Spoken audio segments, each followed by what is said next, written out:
Encore rencontré personnellement. Je voulais vous remercier pour être là aujourd'hui, qui est donc une première journée de ce qu'on appelle la révolution de l'autisme. La révolution de l'autisme, c'est parce que les familles commencent à dire à notre cher gouvernement que nos enfants sont autistes, mais pas soumis, que notre gouvernement n'a pas le droit de mettre en place des politiques de prise en charge et de traitement de l'autisme qui ne conviennent pas à nos enfants. C'est pourquoi j'ai entamé ma grève de la faim, qui reste une grève symbolique. Je tiens à vous le dire tous et le dire à tout le monde. Ma grève de la faim n'est pas une action de désespoir. C'est tout l'inverse. C'est une action d'espoir et de révolte. De révolte parce que notre cher président François Hollande et son gouvernement ont décidé d'interner définitivement la prise en charge de l'autisme dans la psychiatrie et dans le médico-social. Et qu'est-ce qu'ils annulent avec ça pour nos enfants? C'est l'éducation. L'éducation qui est reconnue aujourd'hui dans le monde entier comme le seul traitement efficace pour l'évolution et le développement des enfants autistes. Et donc c'est pour cela que je mène cette action de grève de la faim avec le soutien des familles de France par lesquelles je suis touché de leur mobilisation. Vraiment, je n'ai jamais cru que ça allait être à ce point-là. Avec le conseil d'administration de Vaincre l'autisme et que cette action, nous n'allons pas l'abandonner tant que nous n'aurons pas un renouvellement d'autorisation pour 15 ans pour la structure Futuro School, qui reste, ne l'oubliez jamais, pas une structure qui est pour moi ou pour mon fils, pas une structure qui est pour vaincre l'autisme. C'est une structure qui est mise en place en stratégie de défense pour montrer à tous les pouvoirs publics que nous avons mis en place des prises en charge éducatives pour nos enfants et que ces prises en charge, nous les avons évaluées avec une démarche scientifique et qui sont aujourd'hui efficaces. Ils ne sont qu'éducatives et qu'il n'a plus le droit de laisser des professionnels prescrire à nos enfants des psychotropes et des neuroleptiques. Il n'a plus le droit de laisser l'autisme piloté par un petit secrétariat d'État qui n'est chargé que de l'handicap. Alors dites-vous que l'autisme, c'est un problème grave de santé publique dont nous ne connaissons aujourd'hui que 10% des causes.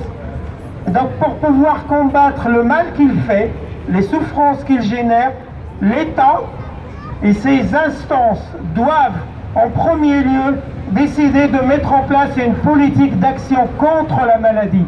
Maladie entre guillemets.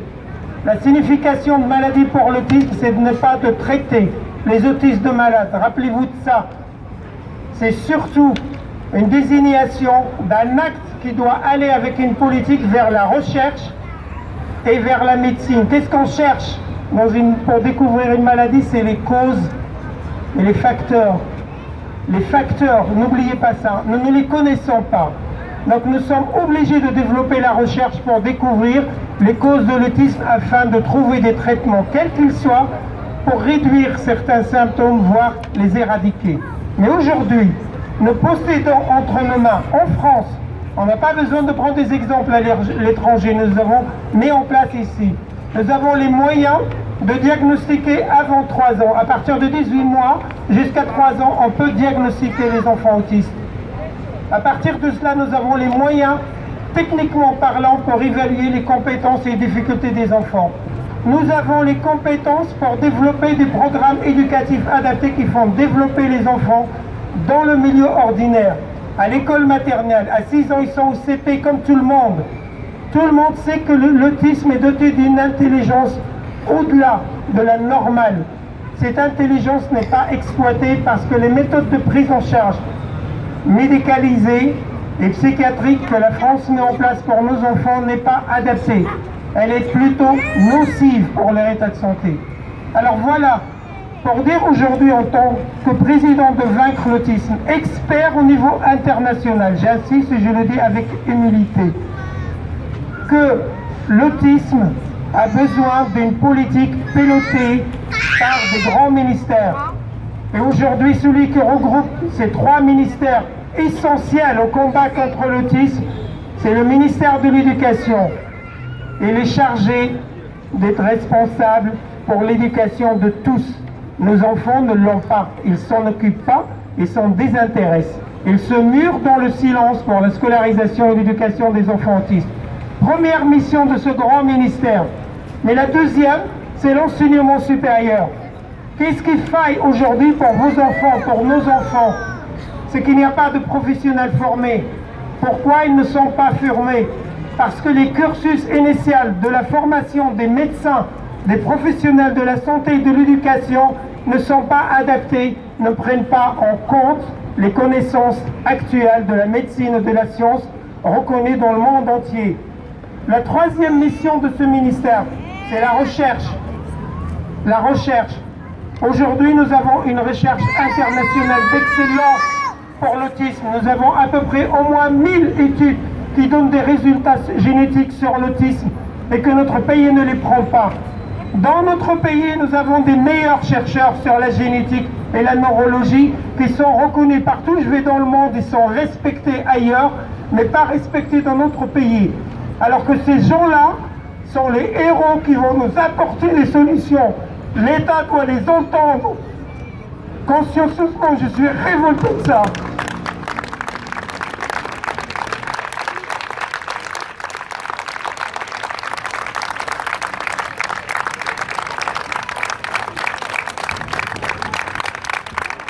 Merci. Il y a une chose qui, quand vous avez conscience sur une... Ça va se calmer. Quand vous avez conscience sur la question du droit. Le droit, surtout le droit à l'éducation des enfants vulnérables. Je dis bien des enfants vulnérables. Ils n'ont pas d'état de droit en France, pays de droits de l'homme. Et je m'exprime là-dessus pour que vous compreniez où est le combat. Le combat, ce n'est pas l'exclusion de la société, ce n'est pas vrai. Ce n'est pas le problème avec la psychiatrie. On l'accuse d'être incompétente, oui, mais ce n'est pas elle le problème.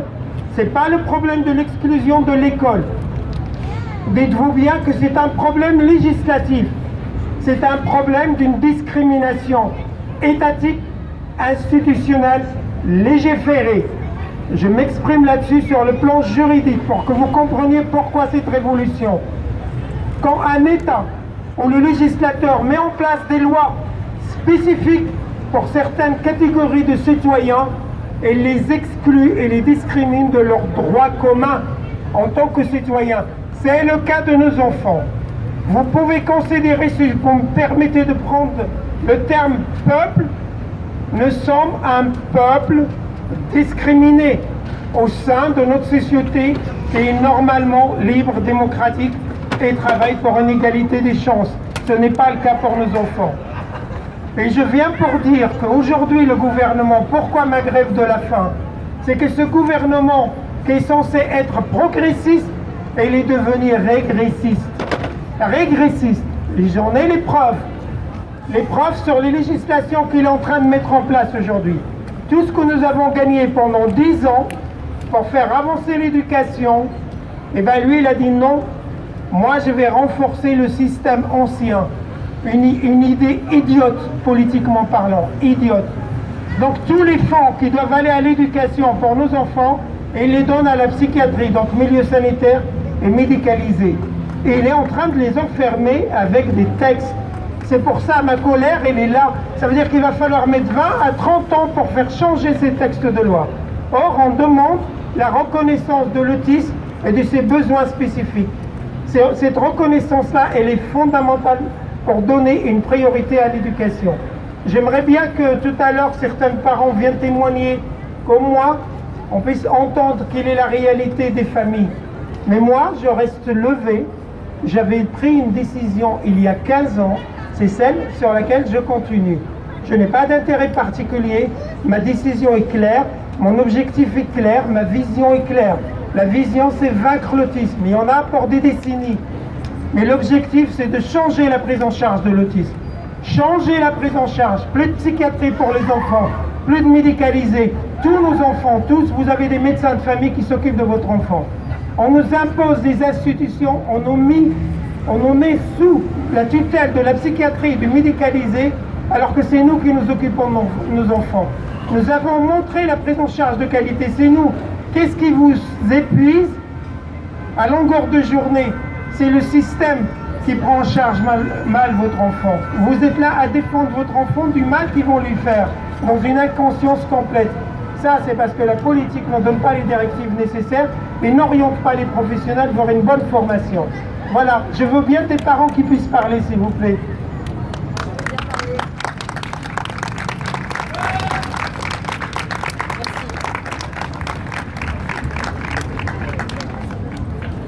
Merci beaucoup. Je parle pour les parents, pour les mères, pour les pères qui s'épuisent à travailler. Qui peut payer 2500, 3000 euros par mois pour être éduqué? La France qui se dit terre d'accueil et d'asile et qui vous dit tirez-vous en Belgique. C'est scandaleux. J'ai honte. Ma mère avant de mourir m'a dit mon frère est mort pour la France, il était résistant. Tes grands-parents ont fait la guerre. Mais la France, elle me fait honte. J'ai honte de parler comme ça aujourd'hui. J'aime mon pays. J'en suis fière. Mais en ce moment, depuis 10 ans, j'ai honte. Vraiment honte de lui. Les femmes sont épuisées. Comme vous disiez. Les hommes aussi. Les couples explosent. La fatigue, le fric et le désespoir et le manque de projet. C'est inconcevable. Je suis tout à fait ce combat et je ne lâcherai pas et je ne tomberai pas malade. Mais il faut qu'il débouche sur quelque chose. Je vous remercie beaucoup. Je suis très en colère. Merci, madame.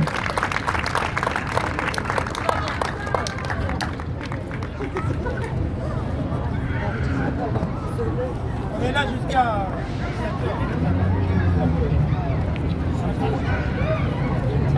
Bonjour à tous. Comme la maman qui vient de passer, je suis tout autant révoltée et nous sommes très nombreux dans la même situation qu'elle décrit. J'aimerais juste préciser que je soutiens aussi l'action de M. Sajidi pour les raisons suivantes que je vais citer et résumer rapidement.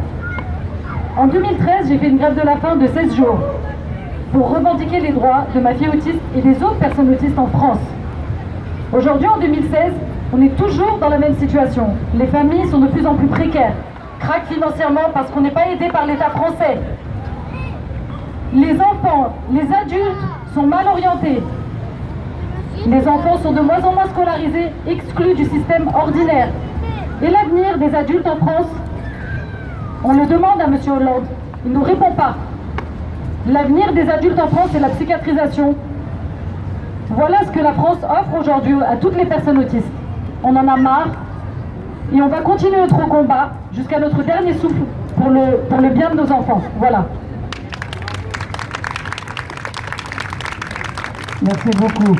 Il faut dire qu'il y a plusieurs exemples. Je voudrais rendre hommage à une dame qui s'appelle Annie Beaufils, qui il y a 15 ans de cela a entamé la première grève de la faim qui a duré 33 jours.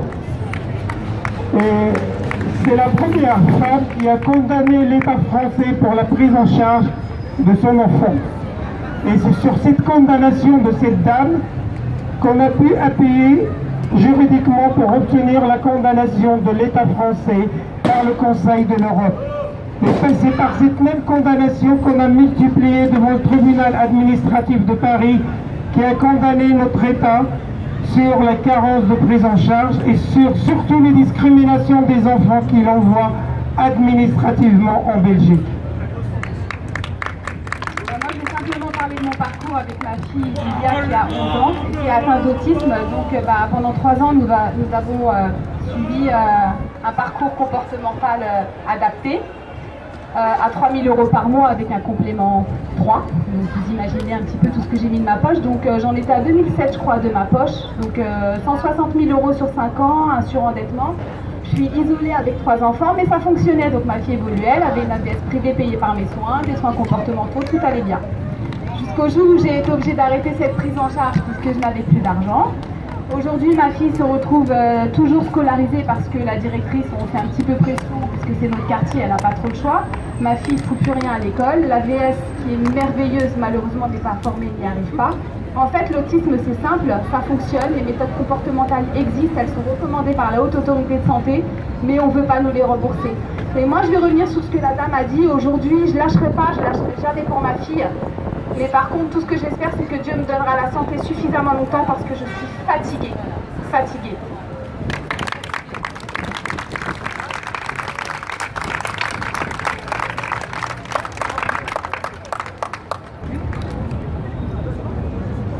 C'est interdit de fumer, sinon il est tellement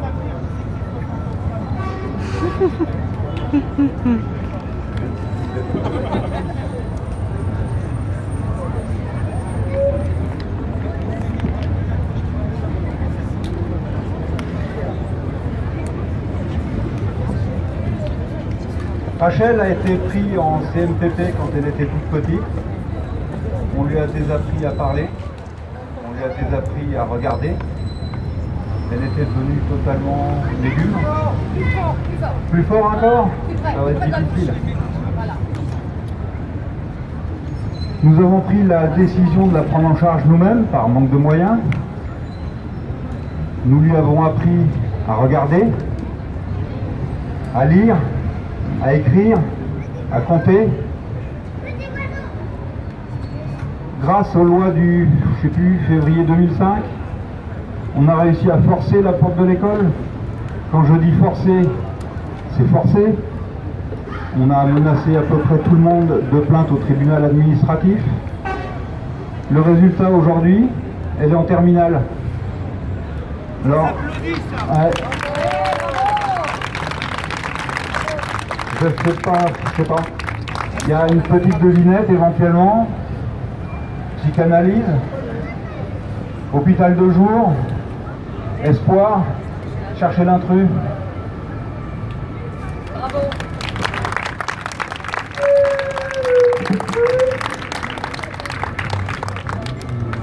Viens. Si. Ah non, viens, s'il te plaît. Parce qu'il faut dire quand même qu'il y a des familles qui ne peuvent pas venir, pour leurs enfants. Vous avez vu, il y a des gens du Sud, j'aimerais bien qu'ils partent, tu vois. Et là, c'est des gens qui viennent de Dijon.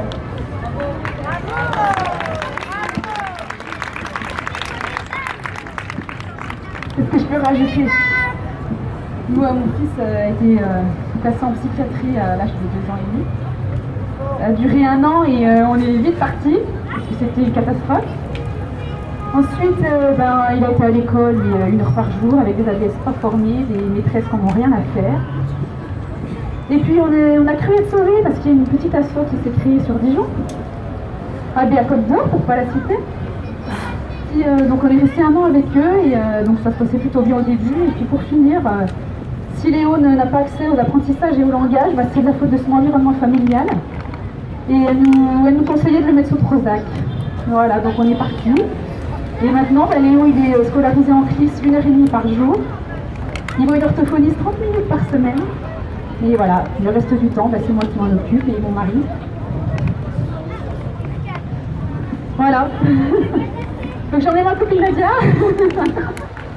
C'est un petit maillet. Bon, le parcours il est à peu près le même pour tous, je crois. Alors moi, mon fils, il a 10 ans. Je l'élève seul. Je me bats pour lui. Je lâche pas. J'ai fait en tout cas. Et puis, depuis 10 ans, c'est la galère. C'est l'embêtement. C'est faire ce que je peux.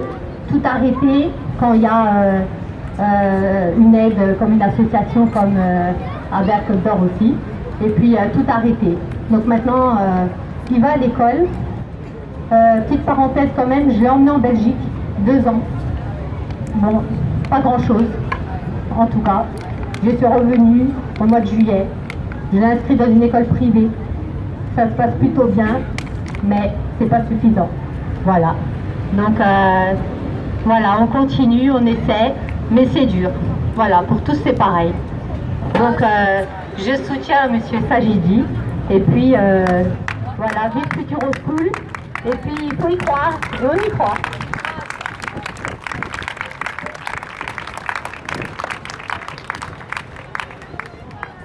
Juste pour faire un petit peu le contraste de ces situations-là, sachez que 80%, c'est officiel, 80% des couples sont divorcés. La majorité de ces 80% sont des mamans qui restent seules avec leur enfant dans la précarité.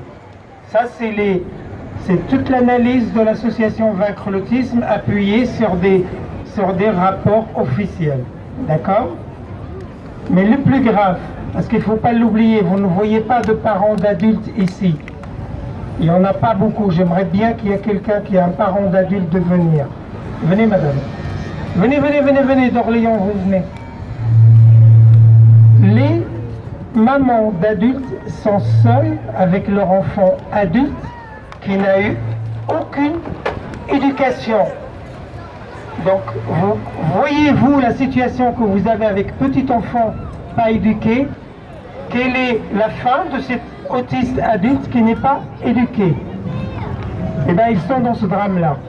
Moi, j'ai tout simplement honte pour notre pays que j'aime, et je suis actif, je ne suis pas qu'actif, je suis hyper actif. J'ai vraiment honte sur la situation des adultes autistes. Je vais laisser cette dame expliquer, je vais vous montrer le contraste.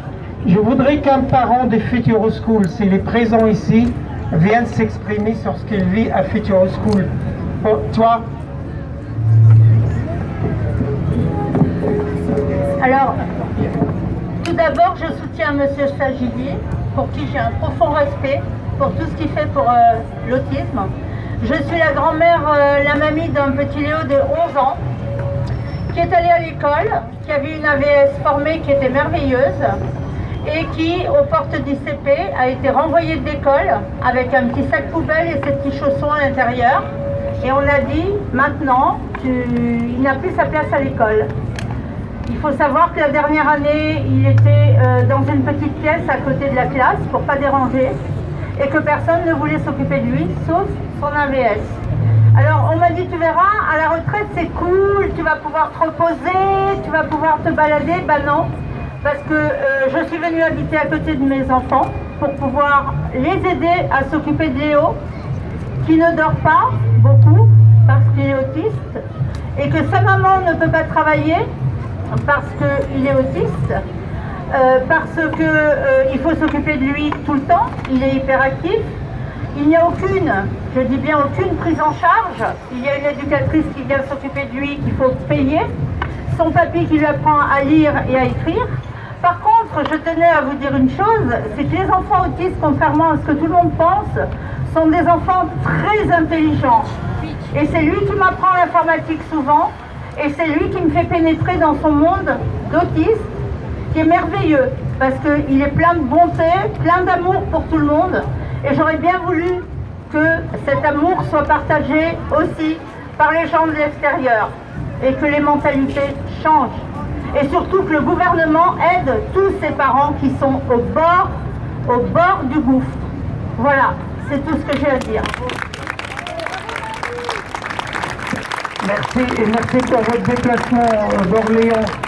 Je voudrais un parent de Futuro School, s'il vous plaît. Ah ben toi d'abord, je perds la mémoire, hein. C'est l'Alzheimer commence. Bonjour à tous, donc je suis maman d'un ado autiste qui a bientôt 16 ans. J'ai eu énormément de chance dans ma vie. J'ai eu de la chance parce que j'ai rencontré Monsieur Sajidi alors que mon fils allait avoir 6 ans, qu'il allait être mis dehors de l'école parce qu'il avait un comportement très difficile à gérer pour nous les parents, pour l'école. Et puis on m'a dit, écoutez, il est possible que votre enfant aille à l'école, il est possible avec une prise en charge adaptée qu'il puisse faire une scolarité ordinaire, que ces troubles qui étaient plus à l'époque puissent disparaître petit à petit. Et donc j'ai eu cette chance ça a été Futuro School. Ça fait 10 ans que mon fils est à Futuro School, bien avant le financement de l'État. Il n'a jamais arrêté de progresser. à tel point qu'il a pu, malgré la sévérité de ses troubles, rester dans le milieu ordinaire, évoluer, apprendre à lire, écrire, compter, parler anglais, hein, alors qu'il n'a pas du tout un profil haut niveau, bien au contraire. On a toujours quelques difficultés, mais ça, Futuroschool est toujours là pour venir à l'école quand il le faut. On est soutenu, on sait comment faire quand il y a des problèmes, parce que les psychologues sont là pour nous dire il faut faire ci, il faut faire ça. Mon fils, chaque jour, me montre à quel point on a eu raison. Et quelle chance on a eu surtout d'avoir accès à cette prise en charge, payée par l'État, contrairement à toutes ces familles qui sont obligées de payer des 1000 et des 100 pour faire progresser leur enfant. Et aujourd'hui, on nous dit que dans 2 mois, cette école va fermer parce qu'on ne remplit pas les papiers qu'il faut. La structure a été évaluée récemment comme une structure d'excellence pour la prise en charge des enfants autistes. C'est une prise en charge qui devrait être répandue partout en France. Tous les parents n'attendent que ça, mais on va nous dire non, on va la fermer et on va continuer à donner l'argent dans des structures où on fait faire du packing aux enfants, où on fait de la pataugeoire, où les enfants ont un seul avenir, c'est l'hôpital psychiatrique, où ils n'iront jamais à l'école, où on les colle sous médicaments, sous psychotropes, dès l'âge de 2 ans, 3 ans. J'entends des familles qui me disent « Voilà, mon enfant est sous psychotrope depuis l'âge de 2 ans, 3 ans. » C'est une catastrophe, mais le gouvernement préfère donner de l'argent dans ces structures merdiques plutôt qu'à la nôtre, qui est formidable et qui a permis à mon enfant d'avoir une vie digne.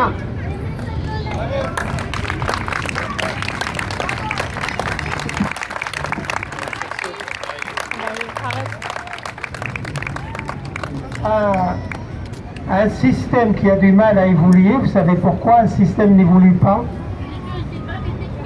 C'est pas parce que les politiques ne prennent pas de décision. Les politiques ne prennent pas de décision parce qu'ils n'ont pas ce courage-là. Ça c'est clair. Mais qui maintient un système qui dure? C'est les fonctionnaires et les hauts fonctionnaires de l'État. Je m'explique. Au jour où on a présenté Futuroschool, Futuroschool, il a commencé son exemple que j'ai inventé. Je ne vous raconte pas l'histoire de mon fils. En 2004, j'ai pu créer le concept complet en analysant toute la situation française sur l'incompétence des établissements à éduquer les personnes autistes. Quand je l'ai créé, il m'a fallu 5 années de bataille avec le gouvernement précédent. Je rappelle juste que vaincre l'autisme et moi-même, nous n'avons pas de couleur politique. Et que moi, Mohamed Sajidi, je ne fais pas de politique. Je fais de la défense des droits de nos enfants, qu'ils soient clairs et nets. Et c'est pour ça que je ne négocie pas. C'est pour ça que je ne prends pas de consensus qui touche aux droits de nos enfants, parce que les droits de nos enfants ne sont pas négociables. Donc 5 années de bataille pour que notre gouvernement accepte de nous recevoir, de voir les exemples d'évolution des enfants par vidéo. Ils m'ont proposé, pour que je ferme ma gueule, de me financer des structures Futuroschool. J'avais tous les conseillers du président de la République, du Premier ministre, du ministère de la Santé, Éducation, etc. en face. Et je leur dis, comment vous voulez me financer des structures alors que vous ne reconnaissez même pas l'autisme? Notre pays ne reconnaît même pas cette maladie grave. C'est ainsi, je vous le dis encore une fois avec humilité, il y a des gens qui l'oublient. C'est ainsi que trois mesures sont rentrées dans le 2e plan autisme. C'est celle de la mise en place d'un socle des connaissances scientifiques par la Haute Autorité de la Santé. C'est ce que vous avez maintenant. C'est la deuxième, c'est celle de la mise en place des recommandations de bonnes pratiques que vous avez maintenant, avec lesquelles nous n'avons plus à justifier ce que c'est que l'autisme et les prises en charge. Et l'autre, qui est un peu caché tout le temps, c'est la mise en place et le développement des métiers, des nouveaux métiers pour la prise en charge de l'autisme. Donc quand on a obtenu cet accord-là, on a pu financer Future School en expérimentation pour donner les preuves. Et ce gouvernement vient nous dire, vous qui innovez, qui faites bien, vous ne devez plus continuer, vous devez rentrer dans le système.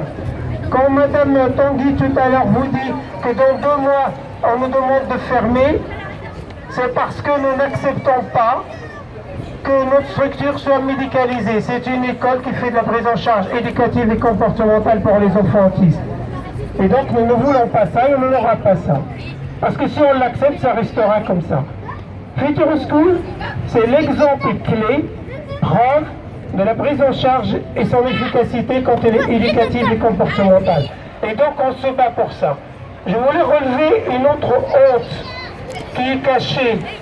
Vous savez ce que les psychiatres font quand les parents veulent retirer leur enfant de l'hôpital psychiatrique pour qu'il aille en éducation. Et ils font du signalement. Donc je vais laisser une maman vous expliquer ça.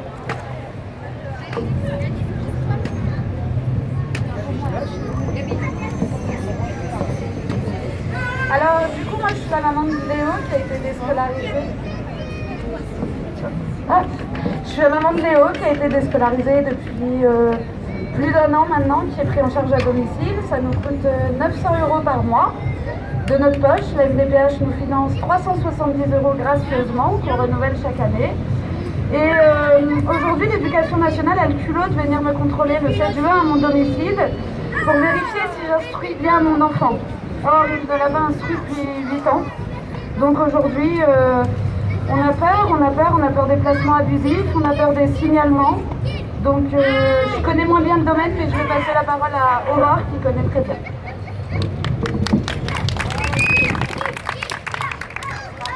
Bonjour à tous, je ne sais pas comment en parler, donc ça commence. Voilà, donc moi je voulais parler des signalements abusifs, des placements abusifs, des cas de Rachel et tant d'autres d'ailleurs. Aujourd'hui, avoir un enfant autiste, c'est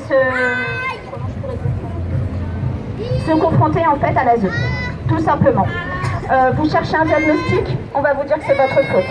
Carence affective, psychanalyse psychosocial, l'autisme n'existe pas, disons-nous, et que vous voulez rendre vos enfants autistes. Et donc vous êtes atteint d'un Munchausen par procuration. Donc, bon, si on peut l'éduquer, c'est pareil, n'est-ce pas Julie? Donc, voilà, enfin moi je suis un peu là par hasard. Il y a des pétitions sur internet et il faut absolument aller les signer pour ces mamans qui se font retirer leurs enfants. Et n'hésitez pas à témoigner, il faut vraiment parler, il faut témoigner, dites ce que vous avez à dire là-dessus.